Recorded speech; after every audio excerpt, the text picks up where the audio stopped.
హిందూ సాంప్రదాయంలో అత్యంత పవిత్రమైన పర్వదినాల్లో మహాశివరాత్రి ఒకటి. భోలేనాథుడైన పరమశివుణ్ణి ఆరాధించడానికి ఈ రోజు ప్రత్యేకమైనది. ఈ నేపథ్యంలో ఉదయం నుంచే భక్తులు అధిక సంఖ్యలో శివాలయాలకు చేరుకొని ప్రత్యేక అభిషేకాలు చేస్తున్నారు, ప్రత్యేక పూజలు నిర్వహిస్తూ ఉన్నారు. శివాలయాలన్నీ కూడా శివనామ స్మరణతో మారుమోగిపోతున్న పరిస్థితి కనిపిస్తోంది. ఇదే అంశానికి సంబంధించి పూర్తి డీటెయిల్స్ అందించడానికి విజయవాడ నుంచి మా ప్రతినిధి అశోక్, అలాగే వైజాగ్ నుంచి మా ప్రతినిధి అనిల్ లైవ్ లో జాయిన్ అవుతున్నారు. ముందుగా విజయవాడ వెళ్దాం. మా ప్రతినిధి అశోక్ సిద్ధంగా ఉన్నారు. అశోక్, చెప్పండి, మహాశివరాత్రి నేపథ్యంలో ఎలాంటి ప్రత్యేక పూజలు నిర్వహిస్తున్నారు? భక్తుల తాకిడి ఎలా ఉంది? అప్డేట్స్ ఏంటి? విజయవాడలో మహాశివరాత్రి సందర్భంగా శైవ క్షేత్రాలన్నీ కూడా భక్తులతో కిటకిటలాడుతున్న పరిస్థితి కనబడుతుంది. ప్రస్తుతం మనం విజయవాడ వన్ టౌన్లోని పాత శివాలయంలో ఉన్నాం. ఈ ఆలయానికి ఎంతో విశిష్టత ఉంది. దీంతో విజయవాడలో ఏదైతే ఇంద్రకీలాద్రికి ఎంత ప్రాశస్తి ఉందో వన్ టౌన్ శివాలయానికి కూడా అంతే ప్రాశస్తి ఉంది. అందుకే స్వామివారిని ఈరోజు మహాశివరాత్రి రోజు దర్శించుకునేందుకు పెద్ద సంఖ్యలో భక్తులు తరలిస్తుంటారు. కేవలం విజయవాడే కాదు, ఇతర పరిసర ప్రాంతాల నుంచి కూడా పెద్ద సంఖ్యలో భక్తులు వస్తుంటారు.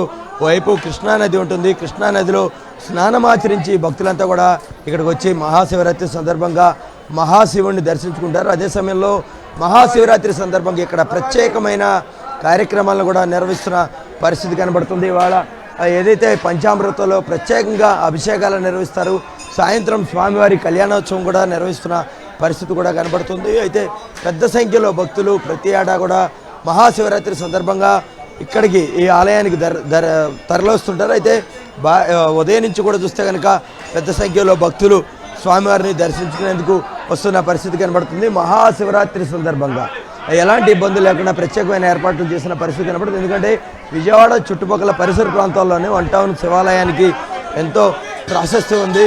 ఈ ఆలయ క్షేత్ర మహిమ కూడా ఎంతో విశిష్టమైంది. కాబట్టి పెద్ద సంఖ్యలో ఇతర ప్రాంతాల నుంచి కూడా దర్శించుకునేందుకు భక్తులంతా కూడా వస్తుంటారు. ప్రతి ఒక్కరికి కూడా ఎలాంటి ఇబ్బందులు లేకుండా ఇక్కడ ఏర్పాట్లు చేసిన పరిస్థితులు కూడా కనబడుతున్నాయి. ఎందుకంటే వైపు ఇంద్రకీలాద్రితో పాటు ఇటు ఈ శివాలయానికి కూడా పెద్ద సంఖ్యలో భక్తులు వస్తుంటారు. ఎలాంటి తొక్కిసలాట్లు కూడా లేకుండా ఇక్కడ ప్రత్యేకమైన బందోబస్తు కూడా ఏర్పాటు చేసిన పరిస్థితి కూడా కనబడుతుంది.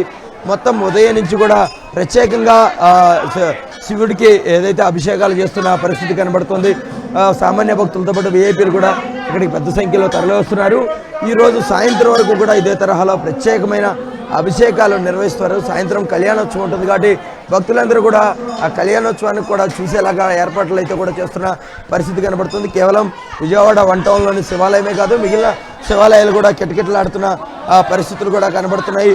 ఆలయ నిర్వాహక కమిటీలు కూడా ఇక్కడ ప్రత్యేకమైన ఏర్పాట్లు చేస్తున్న పరిస్థితి కనబడుతుంది. మొత్తాన్ని చూస్తే కనుక విజయవాడలోని ఈ వన్ టౌన్ శివాలయంతో పాటు మిగతా శైవ క్షేత్రాలన్నీ కూడా శివనామ స్మరణతో మారుమవుతున్న పరిస్థితి కనబడుతుంది.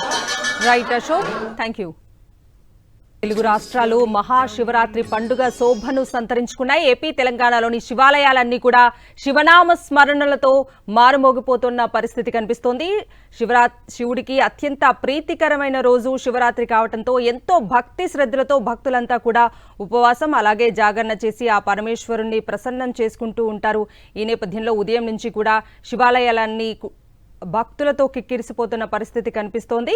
ఇక వైజాగ్లోని శివాలయాలన్నీ కూడా ఉదయం నుంచే భక్తులు పోటెత్తిన పరిస్థితి కనిపిస్తోంది. హరహర మహాదేవ శంభో శంకర అంటూ వైజాగ్లోని శివాలయాలన్నీ కూడా మారుమోగిపోతున్న పరిస్థితి. ఇదే అంశానికి సంబంధించి పూర్తి డీటెయిల్స్ అందించడానికి మా ప్రతినిధి అనిల్ లైవ్ లో జాయిన్ అవుతున్నారు. అనిల్,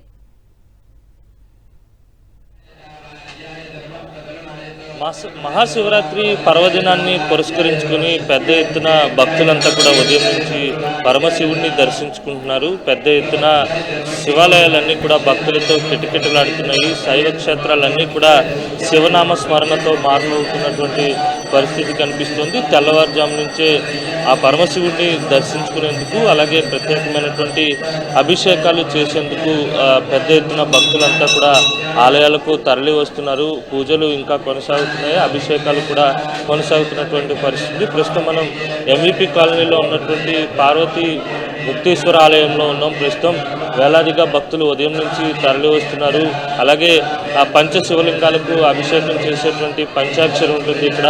అలాగే ఆ పంచాక్షరి స్తోత్రాన్ని జపించడం, శివలింగాలకు ప్రత్యేకమైనటువంటి అభిషేకాలు చేయడం అనేది ఇక్కడ భక్తులు ఆనవాయితీగా పెట్టుకున్నారు. అలాగే సాయంత్రం కూడా లింగోద్భవ పూజ అనేది, అభిషేకం అనేది చాలా ప్రత్యేకంగా ఉంటుంది. ఈ ఆలయంలో రాత్రి 12 గంటల వరకు కొనసాగుతుంది. జాగరణ కూడా ఇందులోనే ఉంటున్నటువంటి పరిస్థితి. ఆలయ నిర్వాహకులు మనతో పాటు ఉన్నారు, మాట్లాడదాం. ప్రత్యేకమైనటువంటి పూజలు, ఏర్పాట్లకు సంబంధించినటువంటి వివరాలను కూడా తెలుసుకుందాం. సార్, ఎటువంటి ఏర్పాట్లు చేశారు భక్తుల కోసం? ఎటువంటి ప్రత్యేకమైన పూజలు నిర్వహిస్తున్నారు? ఏంటి?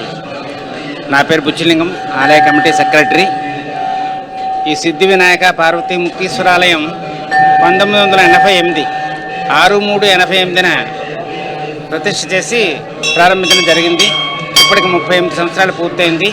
ప్రతి సంవత్సరం కూడా ఈ మహాశివరాత్రి పర్వదినాన పార్వతీ ముక్తీశ్వర స్వామి వారికి ఉదయం 5 గంటల నుంచి 12 గంటల వరకు ధ్రువమూర్తికి అభిషేకాలు జరుగుతాయి. అలాగే 2007లో జ్యోతిర్లింగాలయాలు ప్రతిష్ఠ చేయబడింది. దాన్ని స్నపన మందిరం అంటారు. స్నపన మందిరం అంటే ఏంటంటే భక్తులు స్వయంగా జనరల్గా శివాలయంలో లోపల ప్రవేశం ఉండదు, స్వయంగా అభిషేకం చేసుకునే అవకాశం కూడా ఉండదు. కానీ జ్యోతిర్లింగాలయం అంటే స్నపన మందిరం కాబట్టి భక్తులు స్వయంగా అభిషేకం చేసుకోవడానికి వీలుగా దాని సంకల్పం చేసి స్థాపించబడింది. కాబట్టి అటువంటి మహద అవకాశం ఈ విశాఖపట్నంలో ఈ ఒక్క ఆలయంకి మాత్రమే ఉంది. భక్తులందరూ కూడా ప్రతిరోజు కూడా వచ్చి స్వామివారిని అభిషేకం చేసుకుంటారు. వాళ్ళకి నచ్చిన ద్రవ్యాలతో అభిషేకం చేసుకుంటూ వారిని సేవిస్తూ ఉంటారు. చాలా విశేషమైనది ఏమిటంటే ప్రత్యేకించి మా ఆలయంలో జ్యోతిర్లింగాలయం.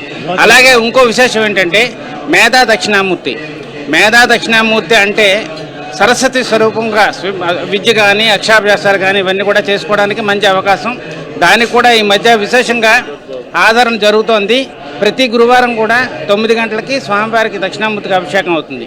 అలాగే ఇక మందీశ్వరుడు, కాలభైరవుడు కూడా ఉన్నాయి. రెండు కూడా ఏదైనా శని త్రయోదశి వచ్చినా ఏమొచ్చినా కూడా కాలభైరవుడు ఏదైనా శివాలయంకి రావాలి అంటే ముందుగా కాలభైరవ దర్శనం కావాలి, తర్వాత శివాలయం కావాలి.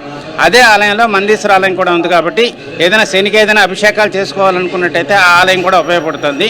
అలాగే ఇక్కడ సద్గురు ఈరోజు లింగోద్భవ పూజ కానీ లేకపోతే ప్రత్యేకమైనటువంటి ఈరోజు మహాశివరాత్రి పర్వదిన సందర్భంగా లింగోద్భవకాల రుద్రాభిషేకం ఇక్కడ ఆలయంలో విశేషంగా జరగబడుతుంది. అది రాత్రి 8 గంటలకి ప్రారంభించబడి రాత్రి 12 గంటల వరకు ఆ కార్యక్రమం విశేషంగా కొనసాగుతుంది. చాలా చాలా చాలా బాగుంటుంది. విశేషంగా భక్తులు వస్తారు. దాన్ని కూడా మేము ఏంటంటే ఈ టీవీ కవరేజ్ కూడా చేస్తాం, అంటే లైవ్ టీవీ పెడతాం. ఎందుకంటే ఇది మండపం అంతా అందరూ జనం ఉంటారు కాబట్టి ఆ టీవీలో జరిగే అభిషేకాన్ని చూసుకునే అవకాశం కావాలి. కాబట్టి దానికి ఆ ఏర్పాట్లు కూడా చేస్తాం. భక్తులందరూ కూడా గోత్రనామాలతో పూజ చేసుకున్న వాళ్ళు కూడా ఉంటారు ఇక్కడ లింగోద్భవకాల రుద్రాభిషేకంలో. దంపతియుక్తంగా కొంతమంది దంపతులు ఉంటారు, విశేషించి దంపతులుగా కూర్చోబెడతాం. వాళ్ళకి ఏంటంటే పూజా ద్రవ్యాలన్నీ కూడా మేము ఆలయ కమిటీ ఏర్పాటు చేస్తుంది. ఆలయ కమిటీ ఏర్పాటు చేస్తాం. వాళ్ళు స్వయంగా కూర్చుంటారు. వాళ్ళతో సంకల్పం చేసి ఆ లింగోద్భవకాల రుద్రాభిషేకం జరుపుకుంటూ ఉంటాం.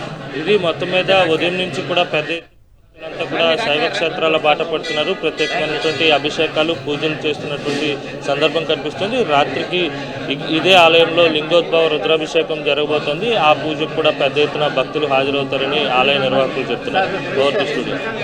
Right Anil, thank you.